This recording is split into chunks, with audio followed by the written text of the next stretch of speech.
Hey everybody, welcome back to another episode of the Knuckle Sandwich Podcast. This episode is a little different. We have all of our hosts here, and we actually have a guest. This is Justin. This is Nathan. This is Ace Boogie. This is Xavier. We have on with us today two gospels, formerly known as Iggy Chunks. Noah, how are you doing? Doing all right. How are you? Hanging in there. This is another first for us. This is our first international podcast. Ooh, Yeah. international. Yeah, we out here. We're not in the U.S. anymore. All right, we're in the Reichstag now. All right, Ooh, we are worldwide. 305, Mr. Worldwide. Yeah. Actually, no. What part of are you still in Germany right now? Or are you still? Yeah, I am in Berlin. Back in the big B. Wunderbar. Yeah. Right? What time is it in Berlin right now?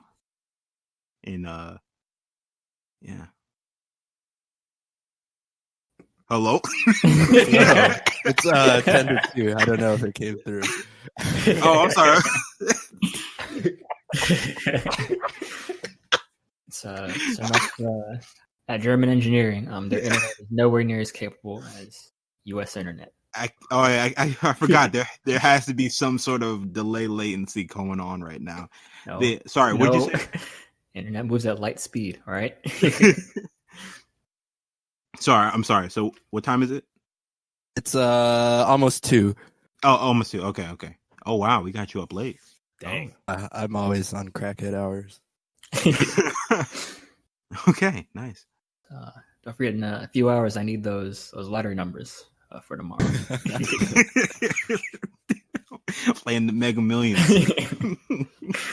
Cross seas. That's how the big guys do it, you know? Yeah. Except they don't tell you. Get somebody from tomorrow to tell you the numbers. Yeah. Wait, so Noah, do you speak German now? A little bit. I've been picking it up a lot more since I've been living here, but Berlin's pretty big on English speakers, so it's kind of hard. Really? So Very people international city. walk up to you and say, "I want to speak English with you," and they don't speak German.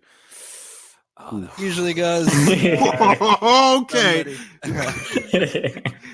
I'm sorry, goes- Noah, for that. That's what accent? God,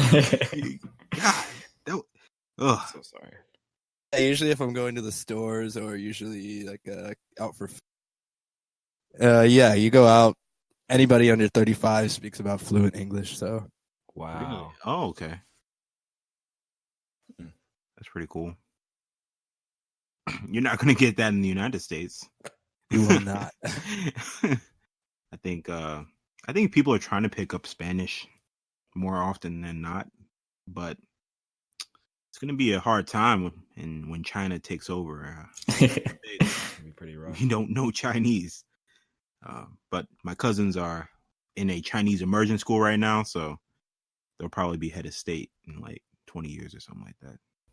In addition to having our guest on, we do want to do an interview. Like I said, this is a podcast of a first today. Yeah. So our first question, my first question is, I found this one on a website on how to conduct a music interview. Is, based on your Twitter feed, do you have any beef with any other music artists?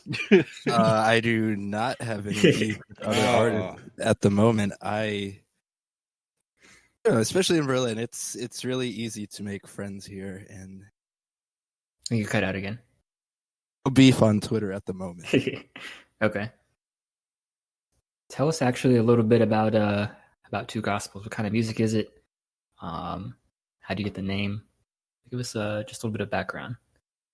Yeah, so I started it when I was at college at Tuskegee. I picked up my first synthesizer in my dorm room in Banneker Hall, and I started playing around with that and asked I've been making music since I was a child, but was kind of the first time I was playing around. I was getting really depressed with the military and school at the time, so music was kind of an outlet.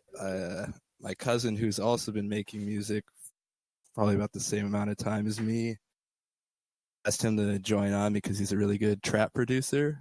And we got the name basically because the Bible, you have the 4 Gospels. You got Matthew, Mark, Luke, and John. There's no real Noah gospel, and I'm kind of 2 Gospels. I'm kind of the bad seed in the family, so there's no Noah Gospels. So that's basically the name. Okay, cool. But you would say, I guess, that Tuskegee made you. So we got I would not.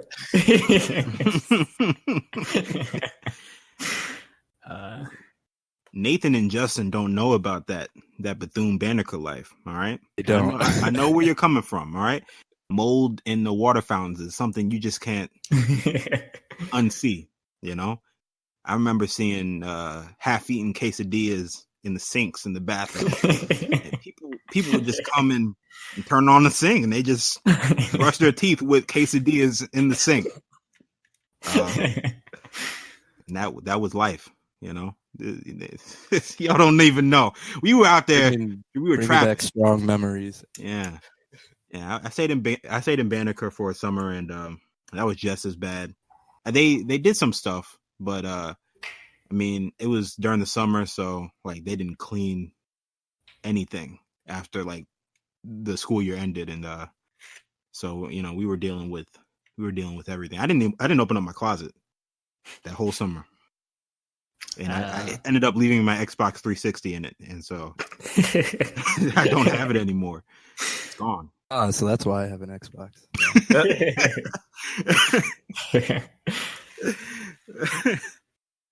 But I stayed in Banneker one summer. Right, it wasn't good.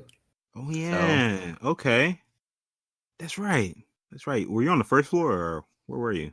We were on the second floor. Ooh, all right, yeah. That's a little better. First floor kind of had all that mud, you know. I think it was just decent because it was, like I said, the summer semester, so like there were only like 50 people in the dorm, so it couldn't be completely trashed. But yeah, back to, I guess, some more music questions. Noah, what actually led you to move to Germany? The music scene out there, what inspired that? So yeah, moving to Germany. It's a little bit of a long story, but basically when I was super depressed in college, and once I left that, I went back to LA for a little bit because I did not like it. I didn't like the people.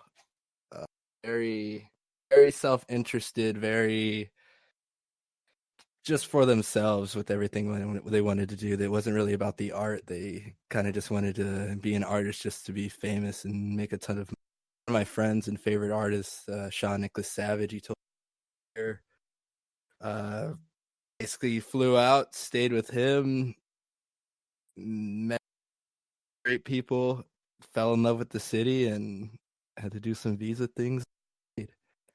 I know it cut out a little bit again, but I heard you say that people did not, they didn't really respect the art, they just want to get rich and famous. I want to say that I rebuke that, because that is exactly why we're doing this podcast, right? We're trying to come up, trying to make millions out here. Yeah, we're trying to make money. Man. Nothing wrong with live that. in the hidden hills.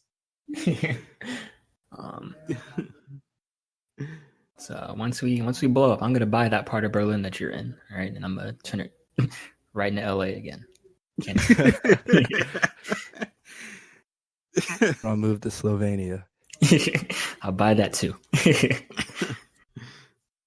But cool stuff. Yeah, I get that. You gotta go. I guess where your passion is. I definitely respect that, because you do have to do just so watch from afar. You know what I'm saying?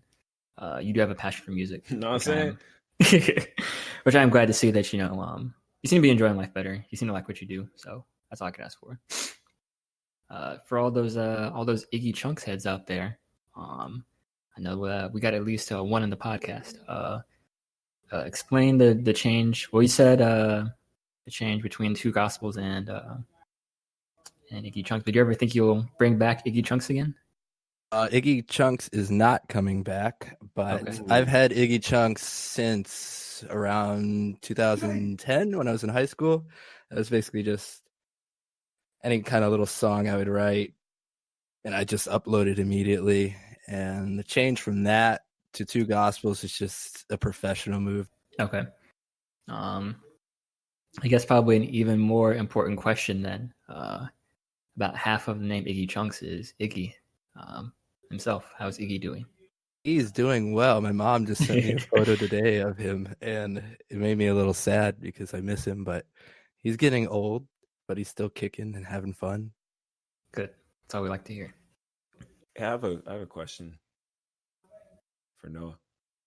Go for it. Was für Musik machst du? What? Is something about my music? I couldn't hear. Yeah. What kind of music do you make? I make a mix of synth pop, funk, R&B. I don't like to get constrained to genres because I just kind of like to make what I want. But I've been called the off-brand Prince. Ooh, okay. So, Okay. I guess no trap orchestra, I guess. All right, bad joke. No,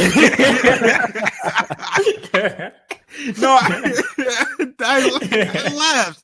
I laughed, Justin. Okay, I did. All right, I just didn't make sound. All right, I felt that one. Somebody else gets a question again.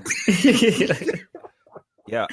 So when you're making your music, like, what is your process? Do you like have just music going on in your head throughout the day, or do you sit down in one spot, or do you? Yeah, I have multiple processes. So one of my favorites is just when I'm in bed around 4 a.m. and a melody comes into my head, grab my laptop real quick, my MIDI keyboard, try and jot it down, and usually something will come out from that. But either when I'm walking around Berlin getting inspiration from my friends or just the streets and just taking it in, a lot of things sonically would just start popping up. And then there are the other times, which is more like work, when I go into a studio and sit down, have to write something. I'll usually write out chord progressions and write everything down in a traditional sense. So you mentioned like chord progressions in traditional sense. Do you have a musical background, or did you learn recently? I do, yes. I studied my music around since I was 2, started on piano. Whoa. And I had no idea. That's cool. Orchestras and jazz through high school. He's an orchestra player, played that bass. So trap orchestra.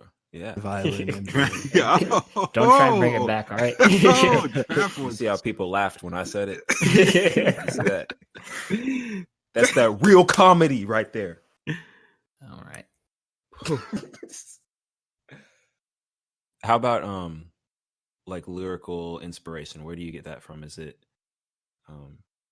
That's my favorite part. I like writing a lot of upbeat or dancier things, lots of funky things, and then lyric wise, if you read a lot of things, they're a lot about heartbreak and just general sadness. So it's a way to just express some things.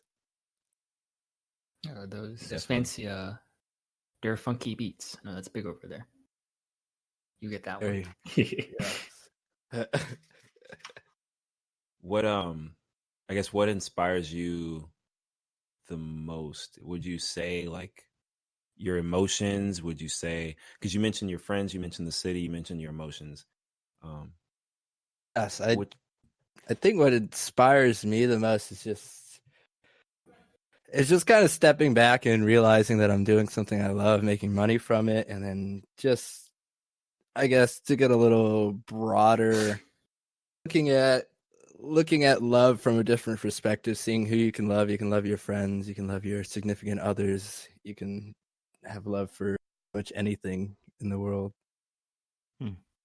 Love would be the short answer to that. Love. It's deep. I'm going to ask you an annoying question.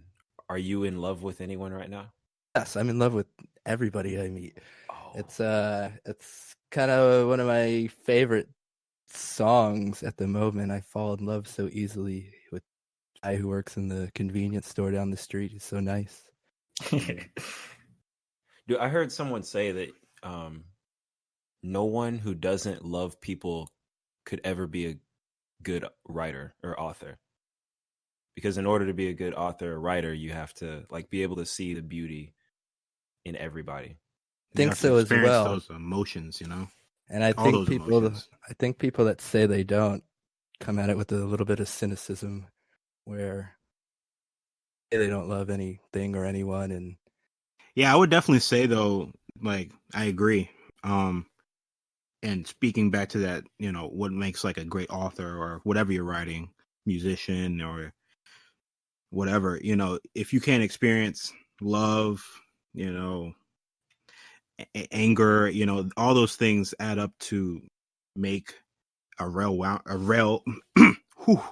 well-rounded you know, author. And so I definitely would say love is probably a big part of that. Yeah. As well as, you know, the sad things and the good things and the, you know, not so fun things and the great things, you know. Yeah. I guess I have a question. What is your least favorite part about being a musician abroad? What sucks the most? I'd say getting all my gear from the States here. Very expensive flights to, well, not the flight itself, but paying for your, hopefully not broken through the process of. When you say gear, what do you mean? All my synthesizers, guitars. I had to leave a few guitars in Detroit because, Oh man. Dang. actually, as an independent artist with a lot of large label support, flying mostly out of my own pockets. Does Detroit What would you say? Stop. Yeah. What would you say is your favorite instrument? Be your voice or synthesizer, your keyboard or guitar? I love synthesizers. They're the greatest. I'm sitting right next to one of my favorite ones right now, the Grandmother. But just so much you can do with it. Just all the knobs you can tweak. You can pretty much create any sound you can think of and any sound that you probably couldn't think of. So it's like everything in one. How do you say synthesizer in in German? Synthesizer. Nathan, please. I have a question. So, do you get to perform a lot in Berlin? Do. I've had a few performances in the last couple of weeks and a lot more coming up. Nice. What are the ones coming up? One is a DJ set at Das Gift. If you listen to this and you're in Germany, come through. After that, I have a festival the 28th. That is just me. I'm going to be doing a lot of new songs. And then October 30th. And then I will be back in the United States in November for a miniature tour. Oh, man. Where are you going through?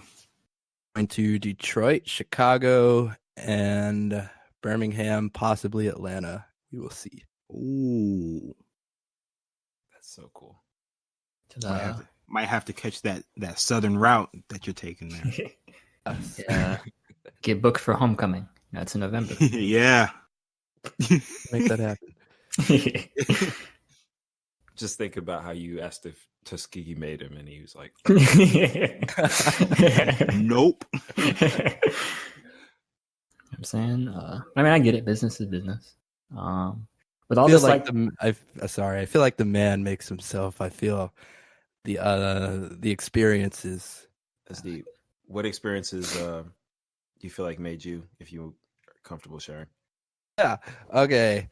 So I guess we'll just start heavy with it. One of that's really big was when I tried to kill myself. I ended up in the mental hospital in Alabama it's not a nice place to Dang. be. It's hard being demeaned by a lot of the nurses and a lot of the doctors. But one of the things that got me out of it was music, because in the morning we'd have a physical therapy session and we were allowed to play either one or two songs.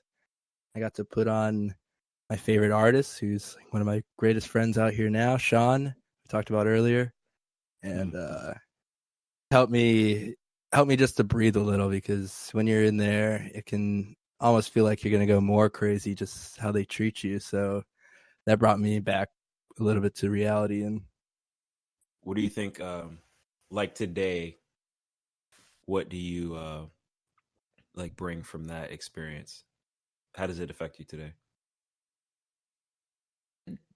mostly just brings more stuff to the writing. I mean, I can pull back to a situation where my life was, I think, the lowest it could go. I mean, a lot of bad things in life will happen, but you've got to look at the small things just to get you through each day. But yeah, I know a lot of like the best artists and the artists that people cling to. I guess that, as you'd call like a cult following, are artists who like put their pain in the music, and Yes. then listeners are able to say, "Hey, I'm not the only one, and this sounds good. Therefore, I love this artist." Shameless plug with that. On my last full-length album, Dinner With, you can go buy it in stores and online. A lot of the tracks are unfinished because at that time I was super depressed, just trying to complete them all, mixing, mastering. I was just kind of done with it, and I left a lot of the tracks raw in a way to express that I'm not feeling good. I don't know where to go with what I'm doing with this writing, and I'm just going to put it out. So it was actually kind of a healing moment when I was able just to release it, even though a lot of the tracks are still not how I would like it, but it shows a very raw side of me. Yeah, I actually appreciate it when it's weird when artists don't finish their tracks. I know someone just got really mad hearing that, but it reminds people that like the artist is human too. Yes. You know, like if I hear an artist, their voice crack or something, it's like, oh, and I identify. I don't reject them. I'm like, oh, they're just like me. Exactly. Yeah, we're just trying to keep it. It's gonna keep it on the level. Just get people. Yeah, it's becoming, I guess, from a listener to an artist, also changed the perspective on that. I mean, seeing my favorite artist before in concert, and then getting to know him now, it just made me realize he's also another human. He's made tons of mistakes. I've made tons of mistakes. So I'm looking at your album right now, Dinner With. Is it called Dinner With? Yes, Dinner with Two Gospels. Dinner with Two Gospels. Can you explain? You could that say title? Two Gospels Dinner With. So yeah, I came with that title because I came up with that title for that reason. Just how you say it. You don't know how to say it. It could be Dinner With Two Gospels, or it could be, have you heard Two Gospels Dinner With? So, what would you say is your favorite song on this album? Oh, I've got to go through that. Give me a second. I think I'd say Wolves. Okay. That's a fun song to sing live. It allows me to I usually open with it and I get to scream and get a lot of pent up emotions out. That's awesome. I know my personal favorite from that album is a song titled Sapelo. Why? And that after one of my good friend's dogs. Yeah, Noah was cool enough to. I bugged him for I think years, saying name a song after my dog, and he finally did. And as long as this music as long as that music is available, Sapelo will always be here. Resting. It is pretty meaningful. So I see Berlin at the end of the album. It says contains hidden. This track, yes. Getting it to Spotify and the streaming services is weird because originally there was about a 40-minute space before that bonus track plays. Oh, So wow. if you buy the album, you will hear that space, and if you're willing to wait or just skip, you can hear the bonus album or a bonus track that I've made. Dude, I'm excited. I should have listened to this before. Yeah, we do this live, right? We Every all week. make mistakes. This is you just learn. We just learn. I want to be able to, those great interviews where they're like, yeah, I noticed on Athena 2, you had this line where you said, oh, I ate a cheeseburger next to the Bundesmaxen. And what does that mean? Where did that come from? Okay, here. I have a question. What are some of your just favorite lines that are on this album? Oh. Coming back to that, I don't really listen to my own music that much, so Oh, okay. Yeah, only time. Yeah, I respect that. I really do. Only time I kind of come back to it is when I'm rehearsing and I need to remember my lyrics. But okay. I think I've got something written down that's my favorite. I can give you something though. When you say like you're getting ready for performances and you have to remember your lyrics, do you ever get nervous going up on stage? Like, hey, it's been a year since I sang this song, and like this may be someone's favorite song, and then you mess it up. Oh, all the time. Yeah, alcohol is a great cure for the nervousness. But yeah, it's all nervous. It's all nervousness until I step on stage. Then it's just fun. It's just performance. It's just me going all out. Showtime. And speaking of, sorry. Go ahead. No, go ahead. Yeah, I think. I've pulled up something. This was on the track "Spite."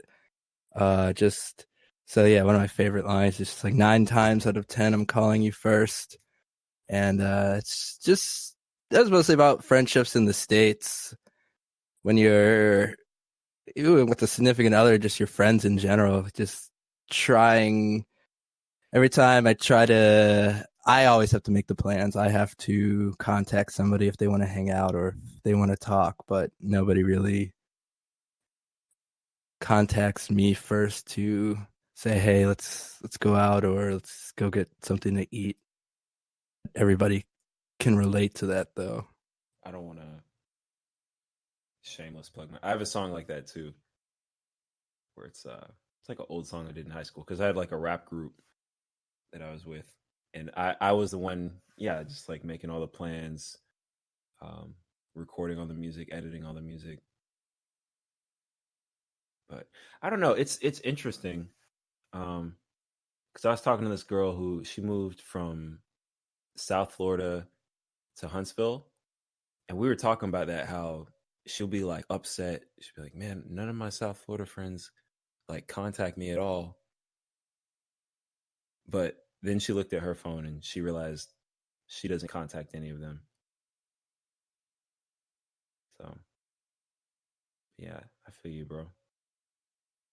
It goes back and forth. Yeah, sometimes you don't realize that people are contacting you, but yeah, or it's like not the one, not the person you want to contact you. Not the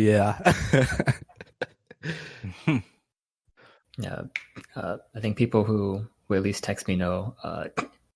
That's kind of awkward because I said I was going to text Nathan like 2 weeks ago about something. But I'm really bad at replying and getting back to people with, at least with texting. I don't know, like, because I was talking to one of my cousins about it, and he won't respond to you for like months, but he'll like respond back to you like, oh yeah, hey, I'm in town, stuff like that. Because like I just have this huge anxiety about texting. Yeah.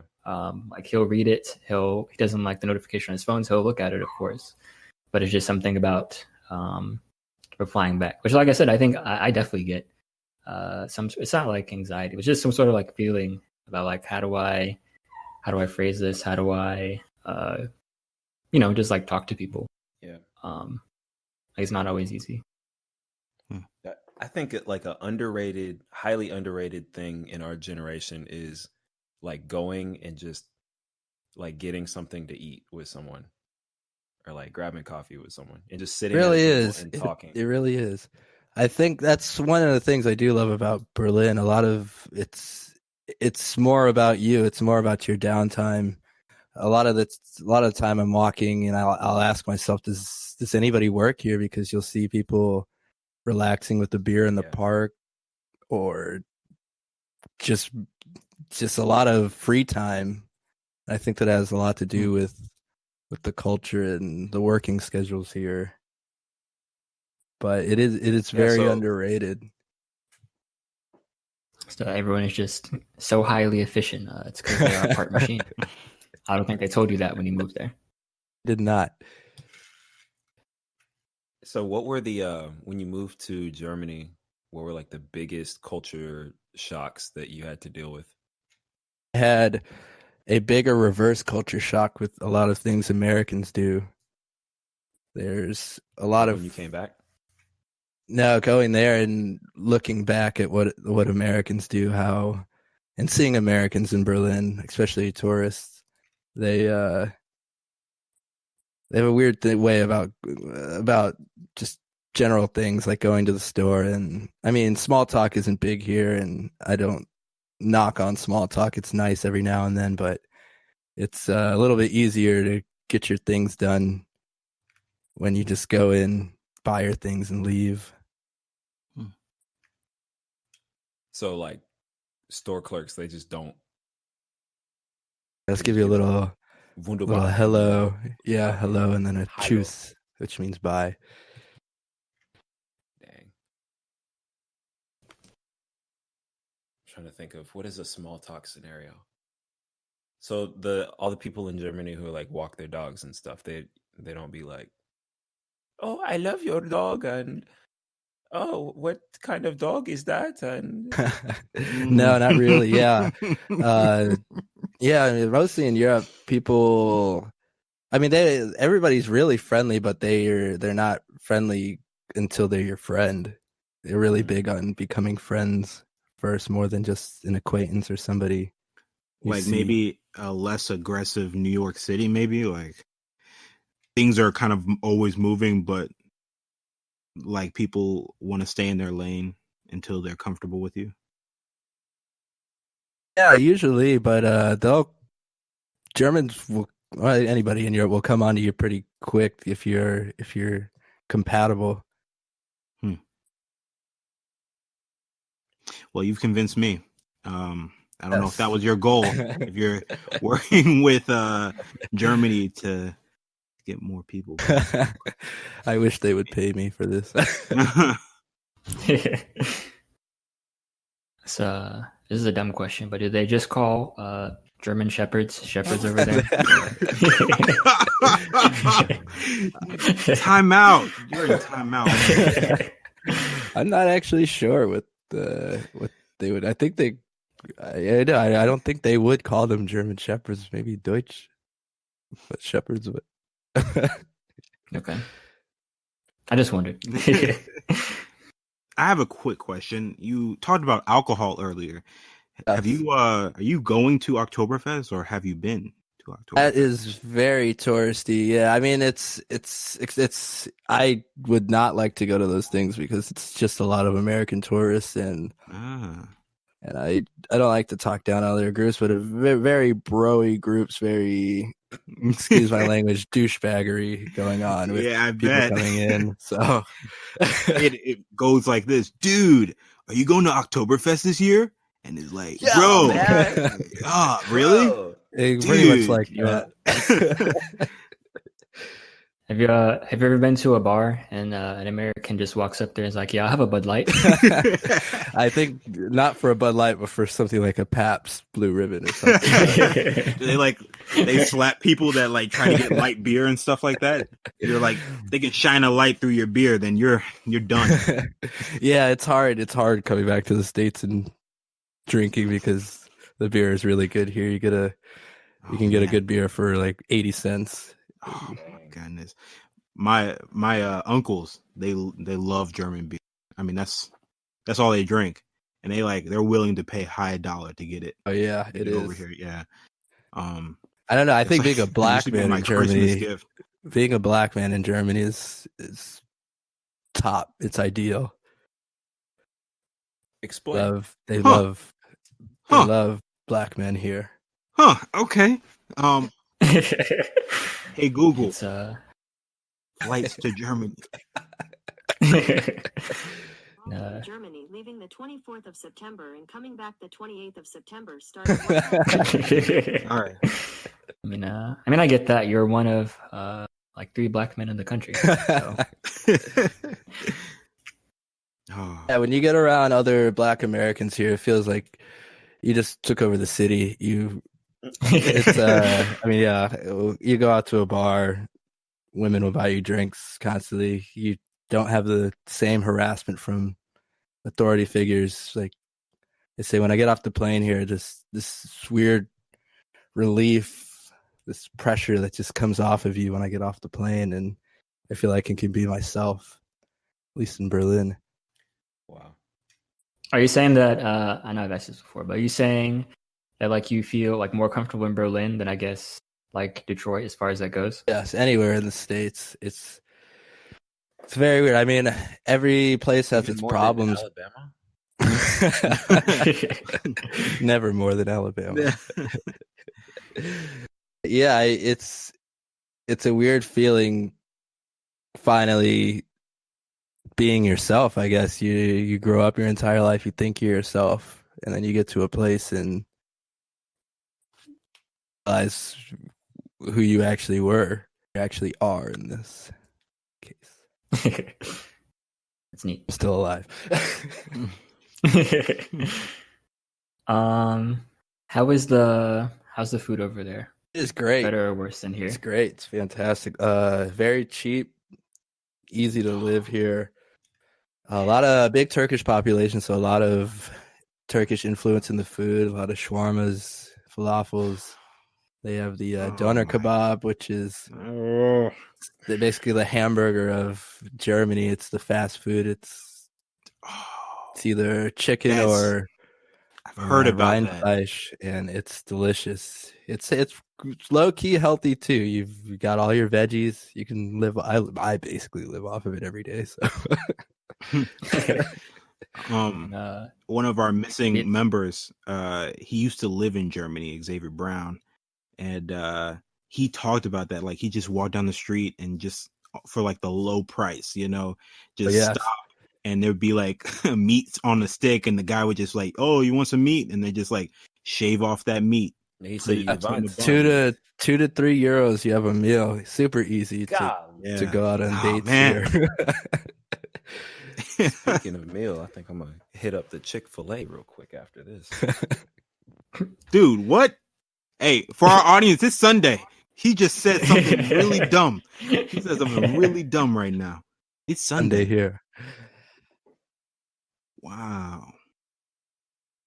So you saying you don't miss our roided up beef and chicken? I do not. The food quality, especially the bread, it's amazing. You use no preservatives and a lot of things. So yeah, I think hot Cheetos are banned for sale here. Oh, no Takis? Oh, what? Yeah, only when I have friends coming back from the States from tour, we get all the bad good foods. Yeah.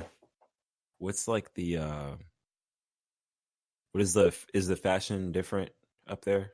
Do people dress? Oh yeah, especially in Berlin, I guess. Yeah, from a normal perspective, it would come off as weird, but it fits my personality very well. Yeah, you've been doing some modeling. How do you get started with that? Bro, I'll be scrolling and just see you like, naked, and I don't know how. I'll be like, "Hey, let's go!" Like, love to see a black man get paid. Yeah, one of my just in my good class. friends, Lawrence. I met him at church, and he's a stylist. And I guess he liked my blonde hair and my look, so he got me in touch with some agencies, and I signed on. And they pay pretty well. So wow, that's awesome. congratulations, man. Got my hair blonde. That's So, oh man. just, remember Nathan did that for free.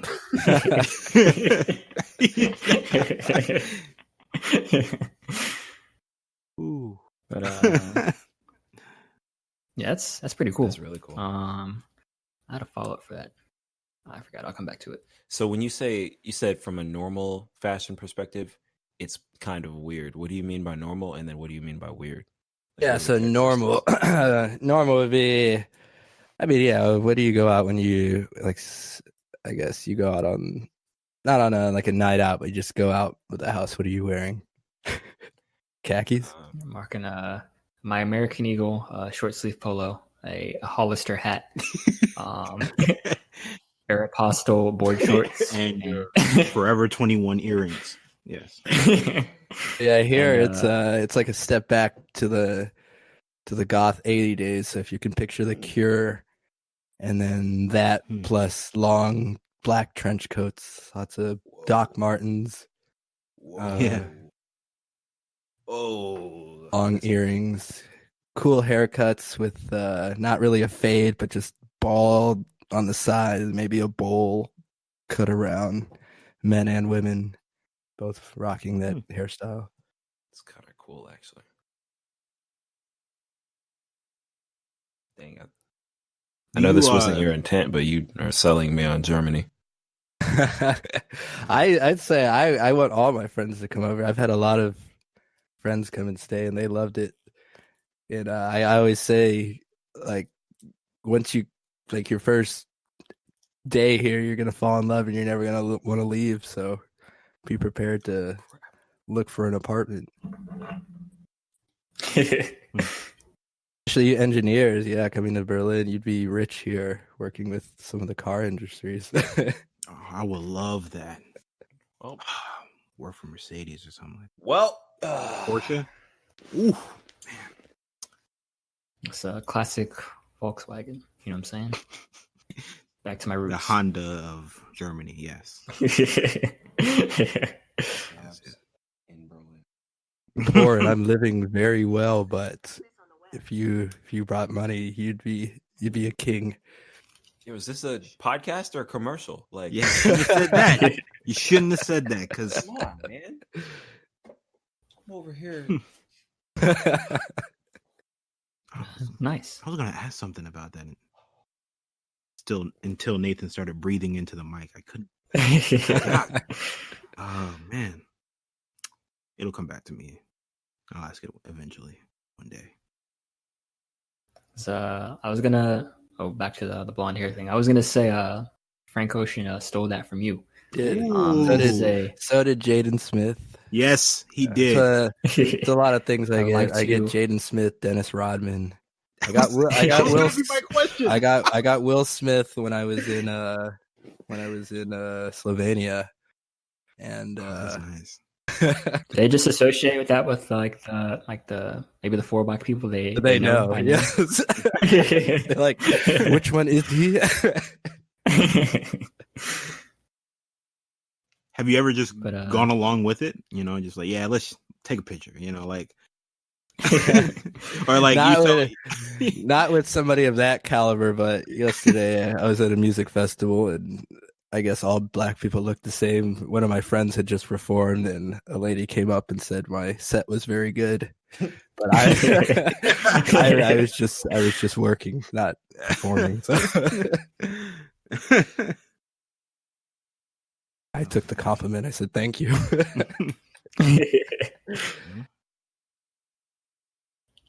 So why do you think, because you mentioned how when you're Black American, you feel like a king. Why do you think, why are Black Americans popular in Germany? So few. It's just, I don't know. I mean, I don't want to get X-rated with it, but women just haven't experienced or seen a lot of black men before German history has been majority white, so I guess by being the few black people there, you could actually be the coolest person for square miles.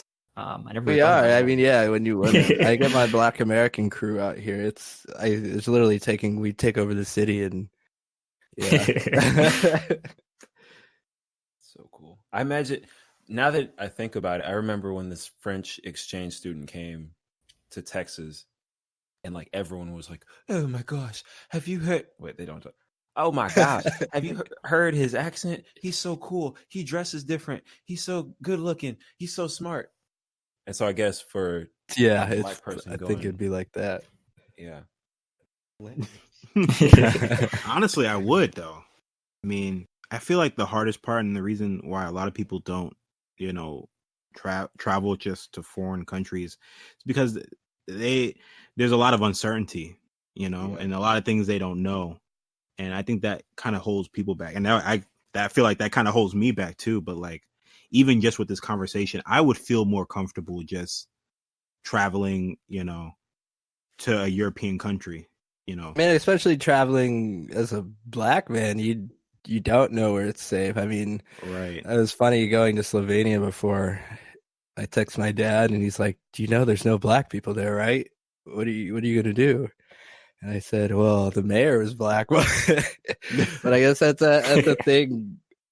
I guess a lot of people also don't realize when you're black, you gotta check out the racial situation first. You gotta see if they'll accept you. But I think Europe in general is pretty accepting. There are a few places that can end up like the States in the south of Germany.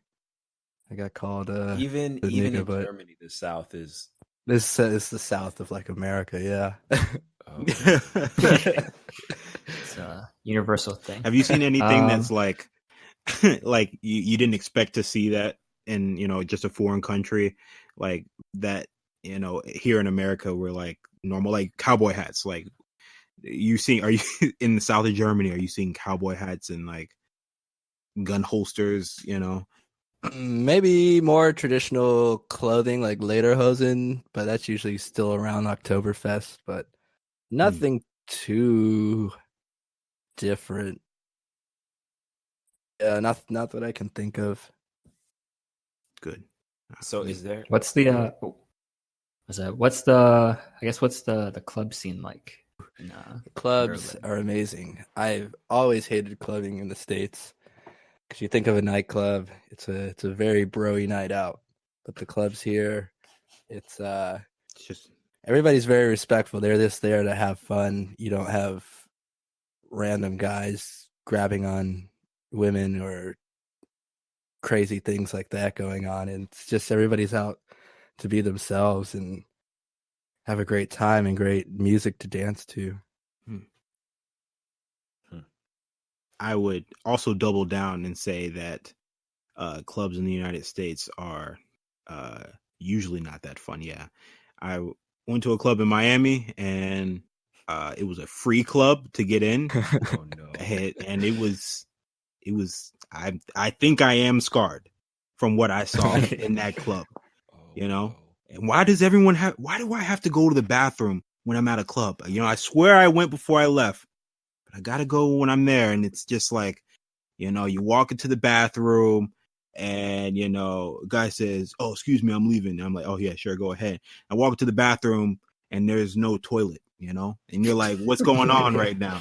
And did this guy just steal a toilet, before me?" Like, I'm serious. Like, stuff like this is crazy. And there's just like, what's happening in these nightclubs? Really a big problem. I think people think that the lights are turned off and somehow it's okay to do whatever you want. All right. You're listening to this right now. Get your nightclub together. All right. Get your nightclub together. Yeah. Sorry. Small rant. That's all good. Any any last questions we have before we move on to the next topic? I got a real good question. I got it. I got a question. Okay, you're waiting for the question. Okay, so Wow. Close your mouth, bro.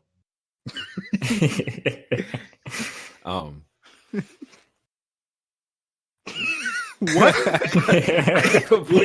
Okay, how about you open your mouth, boy? Ugh. What was that sound? Like you just gave birth. What was that? Okay, no. So Noah, like what would be a ratchet German person? What would that look like? Ratchet German person. I just say that'd be one of the heroin addicts that chill out on the subway. But everybody's it's pretty normal here. But yeah, I mean, yeah, weird train ride home last night. I guess this guy was probably on there's something when he's banging on the train window, talking to himself. But that was pretty ratchet, as the kids would say. Dang. Good question, Nathan. So, good last question. Thanks. Jeez, man. I'm just trying to see if like I don't like saying the words, but like you know how there's like white trash for white people, and then black people we have like our ratchetness. I just wanted to know if like in that culture, like who is the cousin that people disown? I mean, they have, yeah. I mean, I guess use the word again, but yeah, they've got your normal kind of white trash hillbilly kind of redneck thing, but that's usually outside of Berlin, at Out least there in the South. cities. Yeah, Germany. It's I mean, you don't see it too much, but I mean, yeah, I guess the overweight tanked thing, but everybody kind of stays out of each other's way, so there's not like that That's actually act racism or something. that's really interesting. So like rural lifestyle versus city educated lifestyle, that might be like a universal. I think it is. 'Cause, yeah, I mean, yeah, I a lot of times I'm walking around and I think, am I in Germany? I thought I was in the States, but then I'll read a sign and I'm like, oh, that's yeah. My first flight to Berlin, when I was on the train, I saw, I guess, stereotypical looking American couple, very overweight, very, I guess you would say, white trashy, and I was like, oh, what am I getting into? So I guess they don't fly Confederate flags down there. No, you don't see a lot of flags anywhere. Don't see any German flags really. I guess that's because of the history. But Interesting. Huh. I saw one American flag. I think there's an American company here, so that was the biggest flag I've seen of any flag here. And it was American. Everywhere we go, okay? It's an American thing to do. We just go and just put our flags there. We here now, This is ours. Pop up the flag. It's very nice to not see a lot of lifted trucks driving around. You hear that, Nathan? It's nice. People don't want four-wheeled F-150, in the rear. Machines. Come on. Is the German version of that like a lifted Beetle? Yeah, I mean, yeah, a lot of people don't drive here, so Okay. Working public transportation. very, very good Yeah. public transportation. But What I is like it, like I trains, like the buses. These buses, trams, all use one ticket. What? Oh. €2.80 for a one-way ticket. Oh, nice. But I did No like the ticket sound checkers. of a Beetle on 24s. Don't knock it. So I have a few popcorn questions. Yes. Just quick. So do they drive on the right or the left side of the street? I'm on the right here. Oh, okay. Are electric cars bigger in Germany, or is it? I'd say diesel, actually, because regular gasoline unleaded is very expensive. Diesel cars? So for efficiency, a car, I'd say 99 point, all manual. Okay. How big is soccer over there? Oh, it's huge. What? I guess that's the football is it's the American football of Europe. That's awesome. Yeah, my parents made it out to a World Cup in England like 20 years ago, and they said it was just crazy. I mean, It's great. Yeah, you can't compare any U.S. sport to it. The people they go insane here. Wow. I guess I'm moving to Berlin. Jeez. Yeah. Are they? Oh, never mind. I was going to ask Oh, if there's black people there, but Oh, I was actually surprised how diverse. I guess it's really just Berlin, but yeah, very, very, very international city. Black people from everywhere here. oh, okay. I send you my resume. You think you could pass it around? Yeah. I got some resume paper right now. Ship it Do out they? to you. Does Germany get along with the neighboring countries around it? Are they more friendly with one or the other? They're the boss of all the neighboring countries around here. They got The EU. Yeah, the EU. They have the highest GDP, and Yeah. they make a lot of money here. So a lot of Germans will go out of the country for their vacations, and they'll be the majority of tourists. And a lot of foreign signs are in German. It's like English is number one, then German is the second language that you'll see usually. Wow. And then the local language.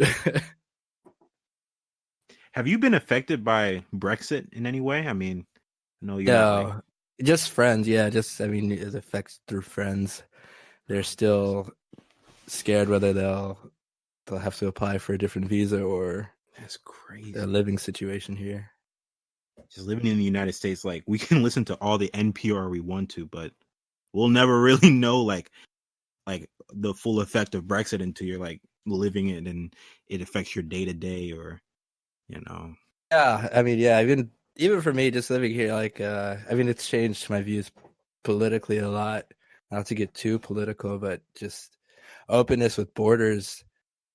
It's pretty easy to get a visa here in Berlin, artist visa, but I try to think back on the States, people that want to go to the United States, the process for getting legal citizenship. People say, oh, if they want to come here legally. If they do, it can take upwards of 15 years to get your citizenship. Yeah. To be honest, I have no idea what Brexit, like, really. I just know they left the European Union, but like, I just saw it. I was like, oh, cool. Yeah. But yeah, it's good. It's kind of a shit show for them because they're losing out on a lot of money and trade deals. Oh, okay. Yeah, they'll be fine. Well, I've heard and read that they'll have the lowest GDP of any European nation, and that Ireland and I think Scotland might leave the UK, so they just be on their own. And wow, it's yeah, I think they'd go into another recession. So not going too well for Would you perfectly GDP wise, were they behind Germany? Were they like the next in line? Yeah. So I don't think they were next after. I think it was like France. Yeah. Oh, okay. France is also having a hard time. Jeez. Yes. Like been watching Madam Secretary, so I know all about my foreign diplomacy through a Netflix TV show. So just letting everybody know. I am an expert. As it should be. Nice. Well, thank you. This was good, I think, for our first interview. Doing more of these, like I said, next week. Frank Ocean, you're welcome to come on. Bow wow. Bow wow. We have extended invitations also to Dwayne The Rock Johnson and Jordan Peele. So still waiting to hear back.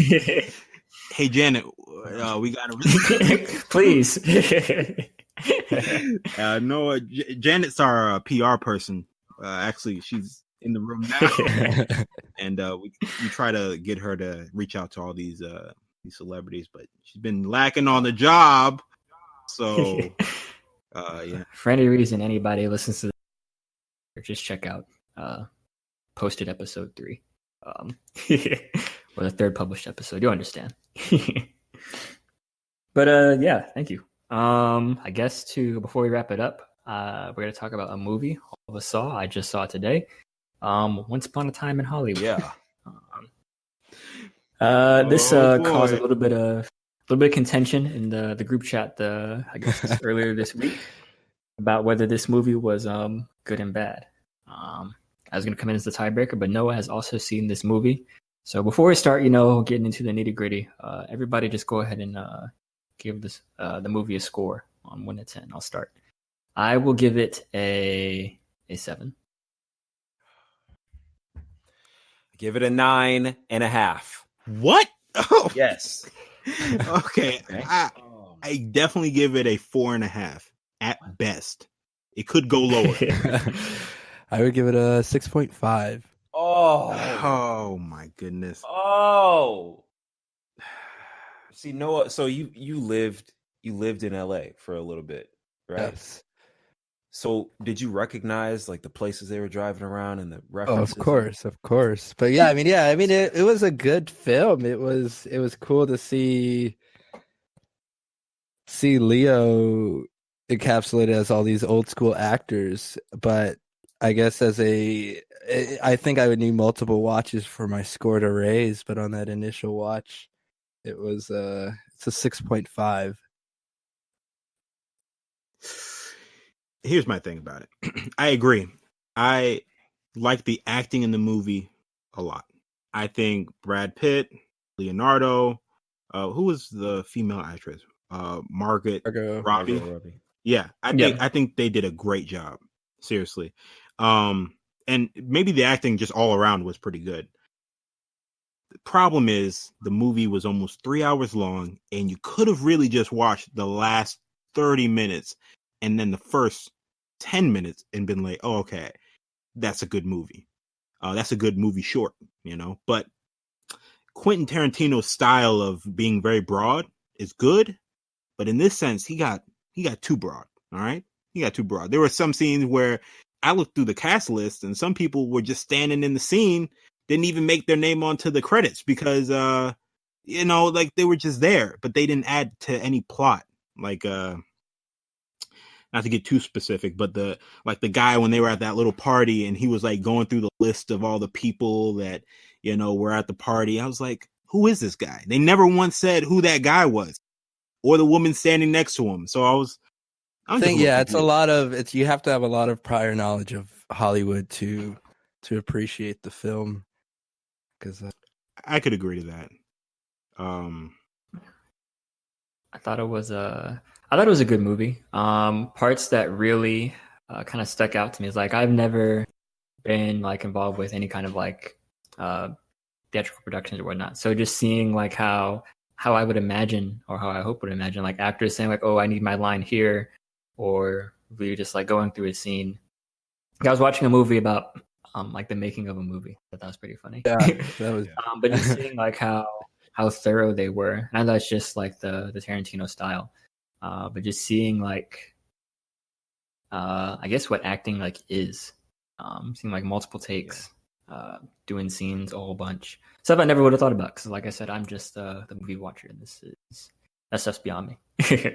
I think he did a good. Well, Tarantino always does a good job of creating these really intense scenes or like suspenseful scenes. Easily with like his blood and gore, like he's known for that. But even thinking about like he just would put little things in there. So I think about the this was an unconventional thing that I saw in the movie. So that that hippie girl who was always trying to get in the car. Mm-hmm. Yeah, he passes her like 3 times, and you're just waiting. You're like, when is he? So the first time he passes her, you're thinking, oh, he's a player or something. He just picks up girls and sleeps with them. And then the second time you realize, oh, he's just like trying to do his job, but he's probably open to whatever. And then the third time when she actually gets in the car, you see that he's like a responsible adult and he has values, and it's like this is a rated R movie, but that's not like a conventional ending for that scenario in a rated R movie. So like stuff like that's that. what I liked about how unconventional it was. I mean, if you know the original story of the Sharon Tate murders with the Manson family, yeah, I mean that's it brings it back to like Inglourious Bastards with how they ended the war early with the killing of Hitler. It's an exaggerated alternate universe of what could have happened. Yeah, what could have, or what's his one guy, he said it's what should have happened, what we should have done. They had a flamethrower in the back. Yes. Yeah, like that's but awesome. yeah, but I don't know how to contend that with reality when he was on acid from that acid tip cigarette. I know when I took LSD, I was hallucinating out of my mind, so maybe that was his perspective of things. I think it wasn't till after the movie that I looked it up and I realized that those were the Manson. Like I didn't know anything about the Mansons, but I realized. So the guy who went up to Sharon Tate's door and he just kind of First knocked time, and he was yes, wearing the those first bell-bottom time. Yeah, that pants. was Charles Manson. Long hair. So that was Charlie. Yes. Charles Manson. Oh my gosh, that's crazy. And then Tex, he was talking about, hey, Charlie told us that we need to do this and that. Yes. Yeah, it wasn't until that moment that I realized what I was watching. But when I saw hippies and I heard the word Charlie, I was like, oh, yep, this guy. This is his crew, you know? I was kind of ignorant on the whole these murders as well. I didn't know that Charles Manson actually didn't even kill these people. He just told these people to. I thought it was, yeah, he was just I guess ordered it. Wow. Yeah, I didn't even know that. I loved Unfortunately, he's still crazy, but he used to be a songwriter and he has a few decent songs, but that's kind of why he started his cult, because he had a falling out with one of the members of the Beach Boys. Okay. And was he a Beach Boy? Was not. He was supposed to be, but he yeah. Insider stuff, musician stuff. I think it was cool too, because honestly, the whole, it reminds me of you. No, am I no. I mean, I might start a cult. No. So how Rick Dalton, how he was in America. He was in LA and he's like kind of just it sucks. And then his buddy's like, bro, just go overseas. Just go overseas and try it. And he goes overseas and he has like an absolute blast. I mean, that's what a lot of people. I mean, Marvin Gaye. I'm gonna bring him into the mix. He's my favorite artist, one of my favorite artists, and when he spent some time in Europe, that was his recovery of everything that was going on in the States. I mean, even David Bowie, he's from the UK, but spent a lot of time in Berlin and is writing a lot as well. That's so interesting. Bro, where would you guys rank this movie in like Tarantino's line of films? That's a good question. I would put this at the bottom, but bro, don't feel like you guys have that same view. So I want to know. First, I all his movies. I've only seen a few of his movies. We can stick to mainstream. I mean, there's like probably a lot of stuff that got Django Unchained for me, and this movie. Oh, and Inglourious Bastards. Hateful Eight. Have you seen that? Still haven't seen that. I fell asleep on that one, so no. Wow. Very good. You should finish it. Pulp Fiction definitely at the top. Yep. For me. Just skip over Kill Bill as well. Those are amazing. Ooh, Pulp Fiction. That's a hard one. Yeah, I didn't think about it. Oh, but Django too. I don't know. I would say turn slavery into a comedy. I don't know. But yeah, it was a good. It was a very good movie. Yeah. I thought it was a good movie. I don't know if I thought it was very good. He turned slavery into a comedy for a second, but yeah. Yeah, I had a funny retort to that, but I forgot.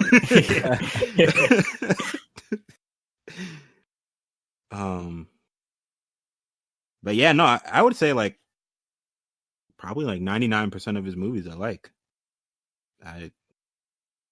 They're all like different. Yeah. Even this movie, I can admit this movie is different.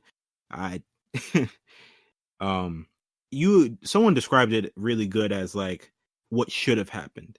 But when I left the movie, I thought, well, that's not what happened. And now it makes me think more about like what actually happened and how kind of that was like really messed up and kind of sad. But if you describe it as like what should have happened, and now I might be like, well, yeah, I agree. Like I think that would have not been great, but I mean, I think it would have been a lot better than what did happen. Yeah. So I do like it like that. He moving on. He directed Hostel Part 2. And that's really that's pretty weird. Yeah, I'm looking at Tarantino has a dark side that I did not know about. For those that don't know the Hostel series, just stay out of it. All right. He had a zombie movie, right? Was it Planet Terror? The girl with one leg and one leg is a gun. Oh, I remember that. It's I don't know if he directed it, but I do know what you're talking about.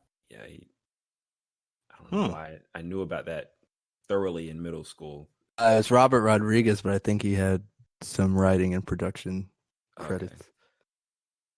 Yeah, I remember like back when Blockbuster was a thing, that was one of the posters in the windows because we had a Blockbuster by the house. Mm-hmm.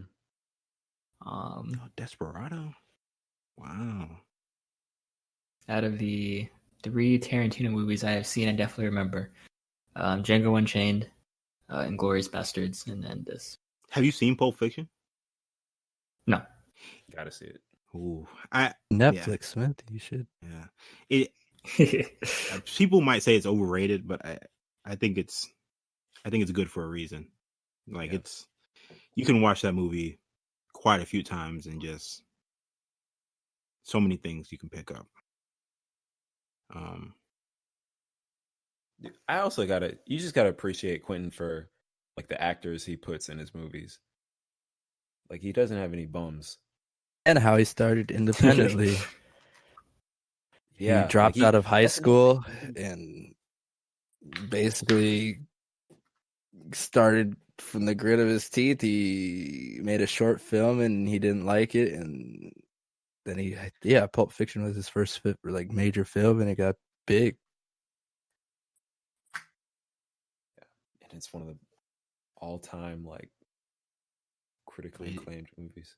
Yeah, it's at like the top of like most everybody. It's on a lot of people's top like movie. Yeah. I would say IMDb probably, Rotten Tomatoes probably have it up there. Just wait until I make my review. Bringing it back down. Also, I just want to highlight the fact that Leonardo DiCaprio played an actor. Like he acted an actor as an actor. Yes, an actor. I was looking at that he's from LA, but like he had that southern accent like really down. Like I couldn't not tell like he wasn't from there. I was impressed by that. Yeah. He's just real. Shout out to voice coaches. Shout out to him. I didn't get annoying. That's kind of my if the accent gets annoying, then kind of you can tell it's bad.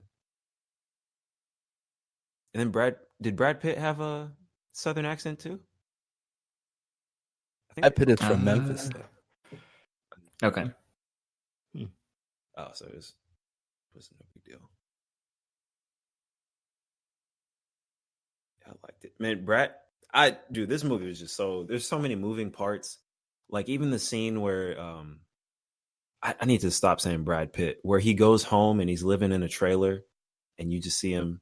He has that dog that's just perfectly trained. You see him open up the can and the slop just kind of falls out. I did like that scene though, not for that reason. To highlight, really to highlight just how, different of a life that he lives, when he's not hanging out with Rick, and but he's not really complaining about it. And did they say did he kill his wife in that movie? They did a cut to, and yeah, him on the boat. And I couldn't tell if that was just them joking about the situation or if that was a full reenactment of what happened. Yeah, couldn't tell what was going on there. I don't want to say it was a funny scene, but it was kind of a funny scene. Yeah, I know it was controversial with him and the scene with Bruce Lee, but even then I thought it was that's pretty well done. I love that scene. I'm the biggest Bruce Lee fan ever, but I know, same.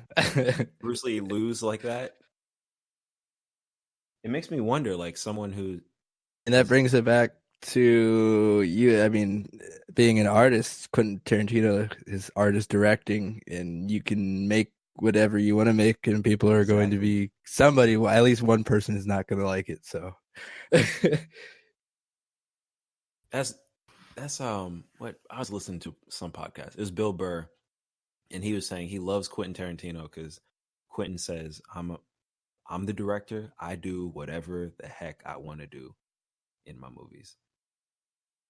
And I remember I forgot the first Quentin Tarantino movie I saw.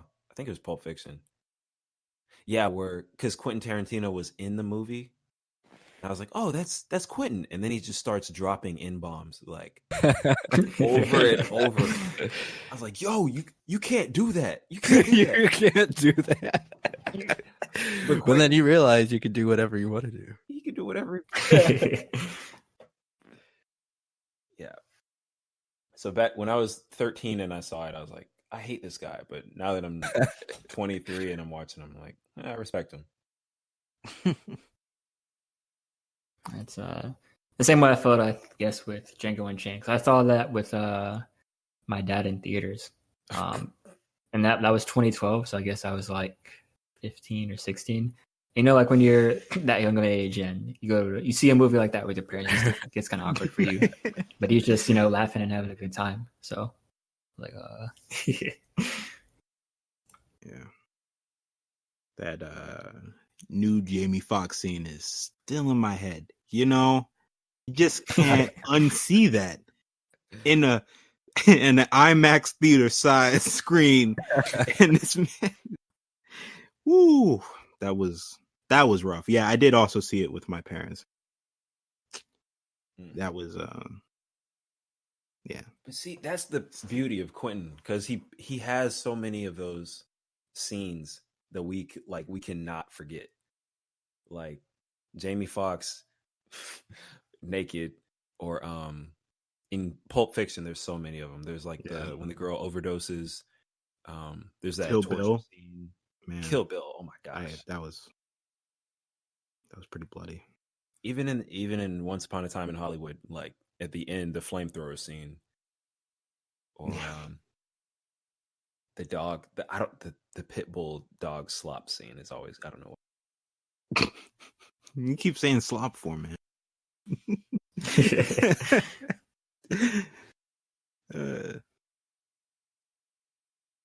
else? But yeah.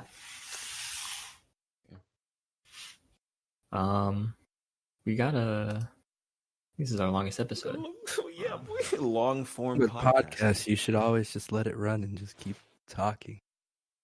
We got I almost got 2 hours of audio. It's been 2 hours. Holy cow! Since start recording, at least. Oh my gosh! Oh man! But yeah, thank you, Noah, for taking time out of your busy schedule, hang out with the Knuckle Sandwich Boys. You know what I'm saying? Dude, thank you for having me. It was very fun. Hopefully we didn't. Hopefully don't ruin your credibility when we drop this. I have none. Yeah, thank you everybody who hopefully will listen to this. We'll do more stuff like this in the future, trying to get more people on. I guess without any further ado, we'll see you all next time. Yeah. Ace, you got anything to say? Nathan, it's gonna rain in 10 days, so you can finally take that shower you've been wanting. So get ready. Yeah, let me borrow your shower cap. No, come on. Dude. Dude. Ew. You share shower caps, bro. Go get tested. Yeah, thank you everybody. We'll see you next week.